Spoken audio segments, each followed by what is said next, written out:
Africaine de football qui devait arbitrer le match entre le Maroc et le Soudan. L'Atlas et le Maroc a donc perdu cette rencontre. Et là, on a des vies de Maroc pour un des... Bonsoir. Coach Florent, soyez bienvenus ici sur ce plateau de la radio de télévision Déjà, je pose la question. C'est le premier match de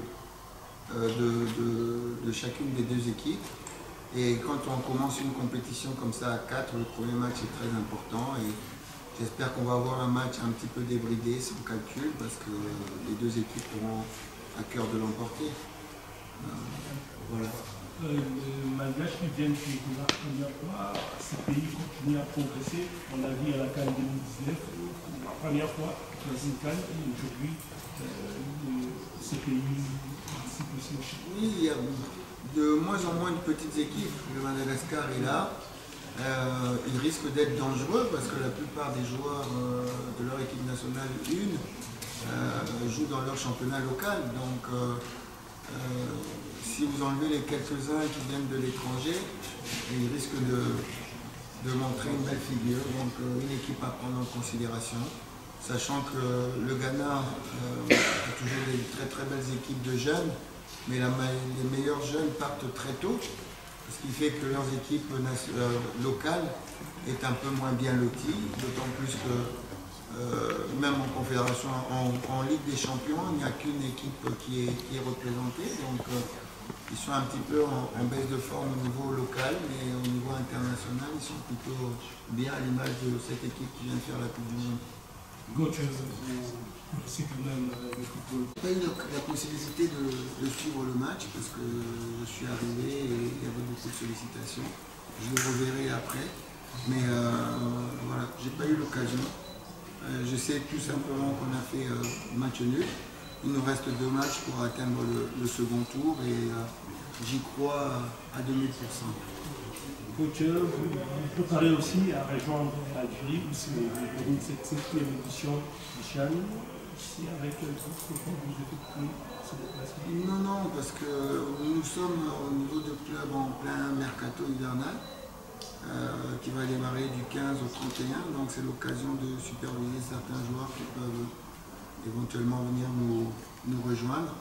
Et la CAN, le CHAN est une très bonne vitrine pour ça. Je me souviens en 2014, c'est à travers les matchs du CHAN que j'ai pu récupérer et Younous et Dayo, qui sont venus apporter un plus, et avec eux on est allé jusqu'en finale de la Ligue des Champions, donc il y a moyen de faire une bonne pioche, donc c'est pas négligeable. Coach, vous êtes chez Al Hilal, comment ça se passe? Ça se passe bien, aussi simplement que ça. J'ai été bien accueilli, il y a eu une intégration qui s'est faite en douceur, le projet du club est intéressant, donc on y travaille et Dieu aidant, nous avons obtenu des résultats qui font que l'atmosphère est un peu plus calme parce qu'on a pu gagner tout de suite. Si on avait eu des difficultés au niveau des résultats, ça allait être un peu compliqué, mais bon. Donc ça permet d'avoir une bonne intégration, de continuer à travailler dans le calme. Et Coach Florent, une belle expérience aussi passée du côté de la Renaissance de l'Arcam, où vous avez même remporté la coupe de la Confédération. C'était pas facile au départ. Non, c'était pas facile, mais on y a cru, on a beaucoup travaillé. Et encore une fois, un grand merci à tous ceux qui ont permis que cela arrive. Commencer par les joueurs et les dirigeants, et sans oublier les supporters qui ont été extraordinaires. Donc voilà, donc, tant mieux, mais avec des très très bonnes conditions de travail, des très bonnes conditions de travail, digne d'un très bon club professionnel. Donc voilà, c'est pas du hasard, c'est quand même un peu plus simple de gagner avec Berkane qu'avec beaucoup d'autres clubs, et voilà. Quand vous étiez ici, énorme déjà au niveau des infrastructures, donc c'est vraiment pas comparable.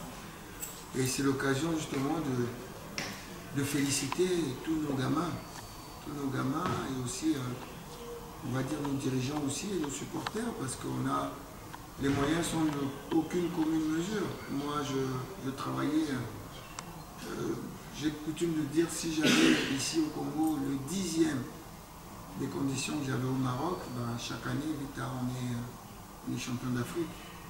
Donc, il faut mettre les moyens. Au Maroc, déjà, j'avais un terrain, un stade d'entraînement où je peux m'entraîner matin, midi, soir, quand j'en ai envie. Une salle de musculation, un amphithéâtre peut-être plus grand qu'ici à Mama Nguébi. Donc, tout un centre de formation. Là, je suis revenu hier dans les mêmes conditions. L'ASV Club s'entraîne et des rings attendent pour s'entraîner derrière. Donc, ce qu'on arrive à faire, les résultats qu'on arrive à faire, il faut vraiment féliciter nos équipes qui arrivent à être parmi les meilleures d'Afrique avec très peu de conditions de travail. Voilà, sur ces plateaux, nous avons aussi un confrère, Libéa, qui a donc honoré notre entraîneur Jean-Florent Ibénié, ses différentes prestations, et nous allons nous permettre d'ailleurs de passer à cette remise de trophée coach Jean-Florent Ibénié. Déjà, nous disons félicitations au coach, puisqu'il a été élu massivement par la Bombée de départ d'Airfoot, première entraîneur de l'année 2022.